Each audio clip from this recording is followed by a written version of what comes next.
El presidente de la República, Luis Lacalle Pou, se reunió en esta jornada con distintos jerarcas de la educación y también con legisladores de todos los partidos que componen la coalición de gobierno, con el objetivo de ajustar detalles en lo que denomina la transformación educativa, esta reforma educativa, y lo que buscaba el presidente es alinear a todo el gobierno detrás de este proyecto que ha despertado el rechazo de la oposición y también de los sindicatos de la educación, que entre otros puntos señalan que nunca fueron consultados, que no hubo intercambio y que no hubo diálogo en esta propuesta de la educación. ¿Qué se puede esperar de esta situación? ¿Qué se puede esperar de los próximos días, del próximo año? De eso estaremos hablando esta noche. Bienvenidas, bienvenidos. Así comienza el lado B.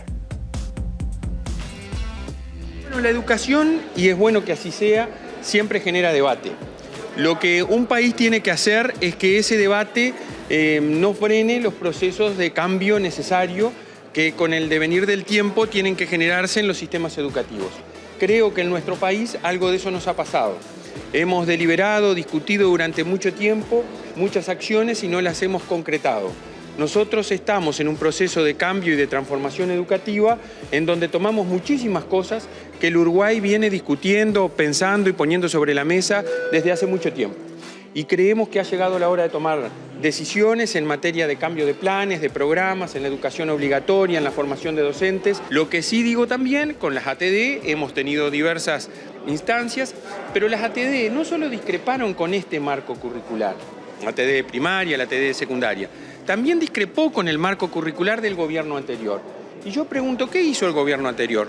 ¿Detuvo el marco curricular? ¿Paró el proceso de cambio que había iniciado o lo continuó? Lo continuó, sabiendo que hay puntos de vista diferentes.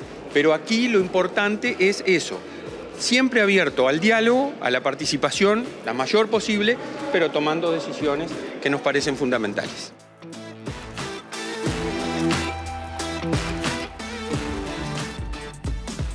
Y de educación estaremos hablando esta noche en Lado B, en la pantalla de TV Ciudad, con Elvia Pereira, que es la secretaria general del PIT-CNT y además de la Federación Uruguaya de Magisterio. Gracias por acompañarnos. Bienvenida a Lado B. ¿Cómo está? Hola, muchas gracias. Gracias por la invitación, es un gusto. Bueno, gracias por estar acá, porque además sabemos que son horas intensas con distintos temas que están en la agenda política. La educación es uno de ellos. Recién escuchábamos y veíamos ahí a Robert Silva señalando, entre otras cosas, que el gobierno está abierto al diálogo, que esperan propuestas, intercambio y que se puede negociar. Sin embargo, desde los sindicatos de la educación se dice que eso nunca ocurrió. ¿Por qué se señala eso? Bueno, ustedes, los televidentes, nos han escuchado una y otra vez reclamar esos espacios donde de verdad se dé un diálogo. El viernes, sin ir muy lejos, estuvimos en el Codicen de la ANEP y allí les señalábamos, acá tenemos una diferencia con ustedes. Nosotros entendemos otra cosa por diálogo. No es venir, sentarnos acá y recibir una información. Un diálogo es de ida y vuelta, es un intercambio. Eso no ha sucedido. Al principio, si se repasa, los sindicatos decíamos, ¿cuándo nos va a llegar el momento de poner sobre la mesa lo que pensamos de esto? Y bueno, nos decían, ya llegará, hay círculos que se han planificado de ir a etapas consecutivas, ya le va a llegar el momento a los sindicatos.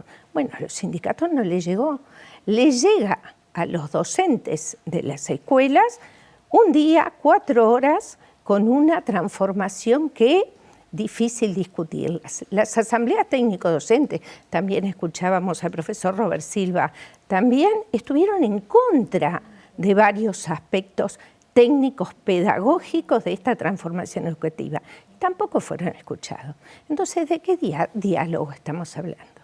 Estamos hablando de recibir documentos elaborados por expertos, por otros. Bienvenidos los expertos en todos los temas, principalmente en educación también. Ahora, expertos son los inspectores profesionales, son los inspectores, los directores de escuelas que han pasado todo un proceso profesional que los llevó a ocupar los lugares en que están y que hoy están diciendo, con este curso sobre la transformación educativa, que ahora es transformación curricular, cambia, no sabemos si cambia de nombre, si cambia el contenido, no es suficiente para poder tutorear a los docentes a los directivos de las escuelas sobre esta transformación educativa. Y el objetivo de ese curso, a los cuales los inspectores estaban todos recibiendo, uno de los objetivos, claro, era munirse del contenido de esta transformación para poder luego trasladarlo a los docentes. Y si hay un grueso de inspectores que se anima a decir, espere un poquito, llegó el momento de tutorear a los directores, pero no tenemos la cantidad de elementos suficientes. ¿De qué nos están hablando sobre una transformación educativa? ¿Cuál es el contenido cuando no hay planes, no hay programas? Todavía no están los programas sobre la mesa. ¿Qué van a aprender los chiquilines? Las familias quieren saber qué es lo que verdaderamente los docentes y las docentes le vamos a enseñar el año próximo a los chiquilines. ¿Cómo toma esto que ocurrió hoy del presidente reuniendo a los jerarcas de la educación, a legisladores de la coalición detrás de esta reforma educativa como una señal de unidad detrás del proyecto? Bueno, fue claro, Da Silva sale directamente a decir: estos son dos bastiones que tiene el gobierno, una es la reforma educativa y otra es la reforma de la seguridad social. Y sobre ambas reformas el gobierno de la coalición cierra filas para defender. Cosa que visto así uno puede decir no está mal, porque es un programa de gobierno y que lo defiendan. Ahora, para poder defenderlo, la gente, la ciudadanía, tiene que saber de qué están hablando. En seguridad social se sabe de lo que estamos hablando, ¿no? Más años de trabajo, menores ingresos jubilatorios. Más o menos va por ahí. En reforma educativa, ¿de qué estamos hablando? ¿De que van a pasar a séptimo, a octavo y a noveno? Esa es la transformación, que en vez de contenidos van a ser competencias, pero ahora esas competencias sin contenidos no existen, entonces los contenidos van a estar con una transformación o un cambio en los programas que hasta hoy no están sobre la mesa, no están aprobados por Codicen, pero que los docentes van a tener que implementarlos a partir de marzo del próximo año.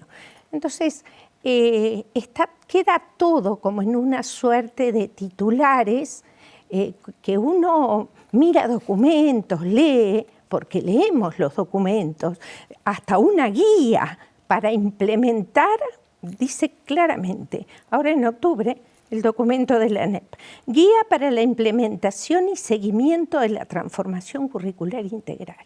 Y cuando uno lo lee, están hasta las preguntas, un ejemplo, de preguntas que los inspectores deben hacerlo a los directores de las escuelas para una matriz de diagnóstico que es el primer paso de una secuencia de 3 etapas que se supone va a tener esta transformación curricular. Ahora, nosotros nos hacemos esta pregunta. No son los inspectores, los grados inspectivos, los directores, los docentes, las docentes, no son profesionales de lo que hacen. Para nosotros sí. No deberían haber sido consultados sobre si esto se quería implementar, de qué manera, porque en definitiva, quienes van a estar en las aulas son los docentes con los estudiantes. Quienes van a estar supervisando el trabajo de los docentes van a ser los directores de los centros educativos.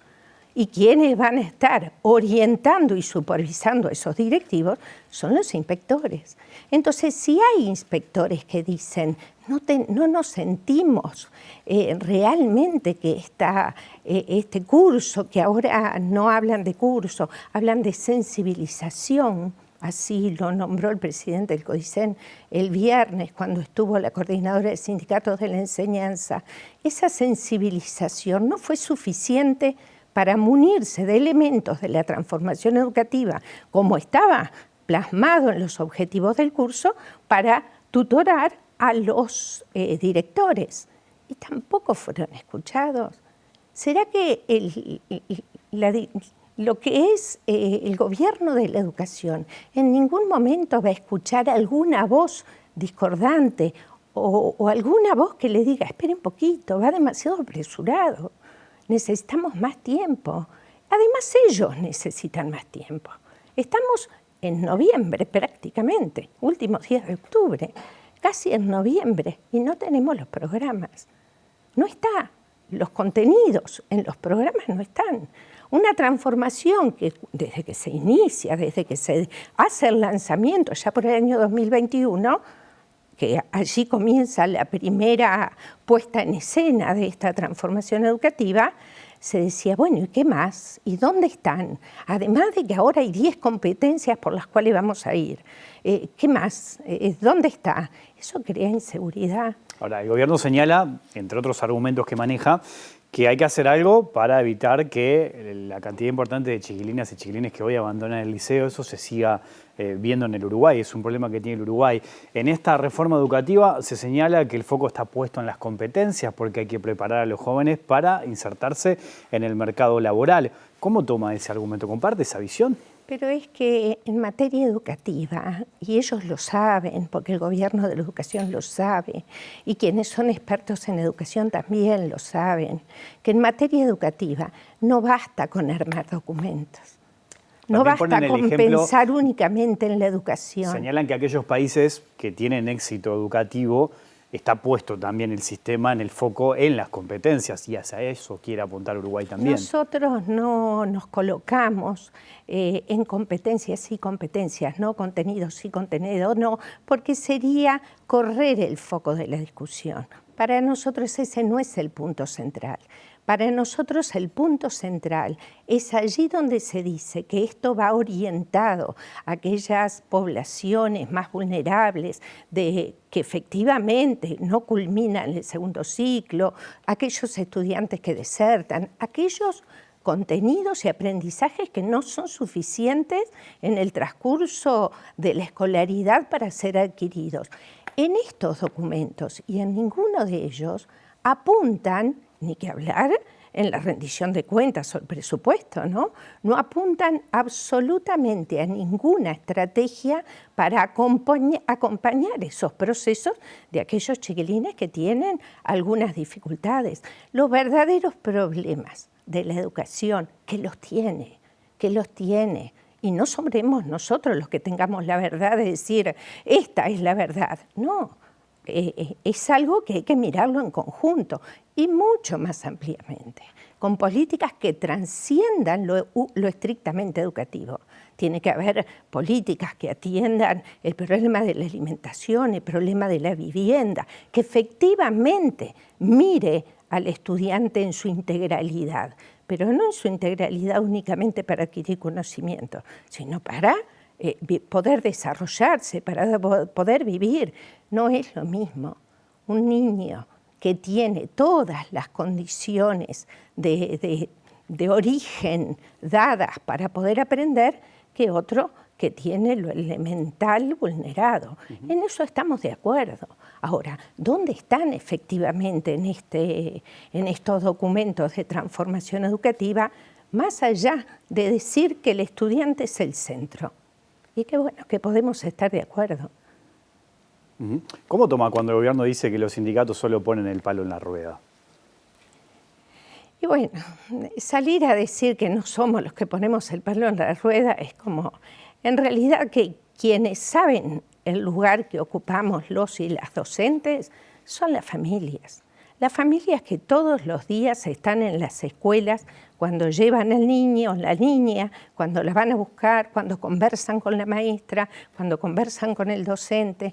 Esa es la sociedad o parte de la sociedad que nos ve y nos tiene en el lugar que efectivamente los y las docentes, las maestras tenemos. Ese lugar, ningún discurso puede con eso, porque eso es un discurso contra una vivencia y una realidad. Son ellos los que tienen la palabra, son las familias. Le propongo una pequeña pausa y seguimos conversando. En un minutito sigue el lado B aquí en la pantalla de TV Ciudad.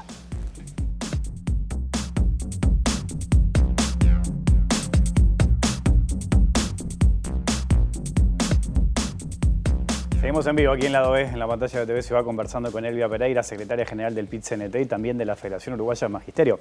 Estábamos hablando de educación, pero hay unos cuantos temas en agenda importantes. Uno de los otros temas, prioridades del gobierno, es la reforma de la seguridad social, uno de los temas que también estás trabajando en ese sentido. ¿Qué opinión tenés? Porque desde el PIT-CNT también hay distintas instancias que se están llevando adelante en la discusión y en el análisis de este proyecto, que también es muy complejo. En ese sentido, ¿qué postura tiene la central sindical? ¿Qué es lo que tiene pensado hacer en estos días también?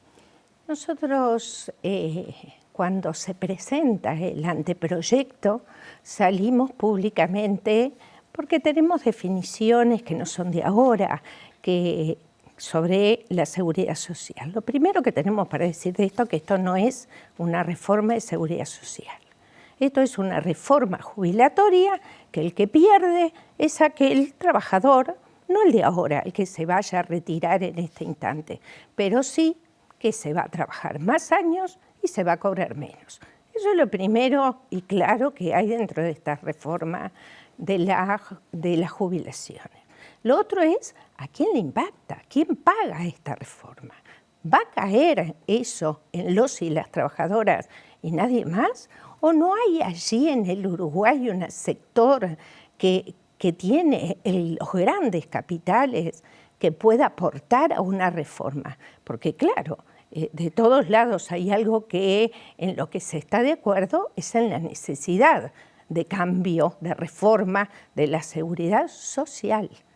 Porque esta reforma jubilatoria deja por fuera todo lo que tiene que ver con un aspecto social, con lo que es la prevención a aquel trabajador y trabajadora, aquel sector de la población que tiene ciertas vulnerabilidades que hoy están atendidas por la seguridad social. O sea, es una reforma restrictiva, es una reforma de retroceso, es una reforma que en definitiva, así como está planteada, la vamos a pagar los trabajadores y las trabajadoras.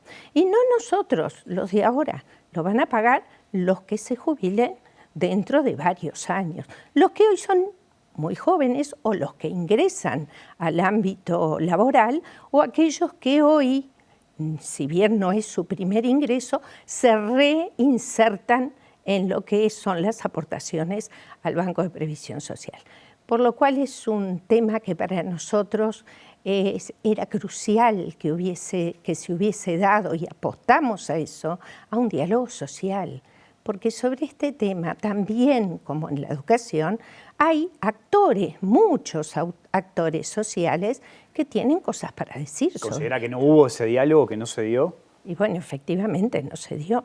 Se dio una comisión de expertos donde las propuestas que el PIT-CNT llevó como integrante en una primera oportunidad no fueron tomadas en cuenta, absolutamente.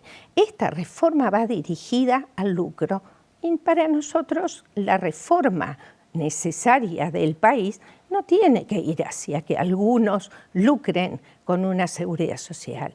Tiene que ser sobre la base de la solidaridad, de lo intergeneracional, con un financiamiento donde todo sea solidario, donde se aporte en aquellos lugares donde hay más y no que caiga solamente en los y las trabajadoras.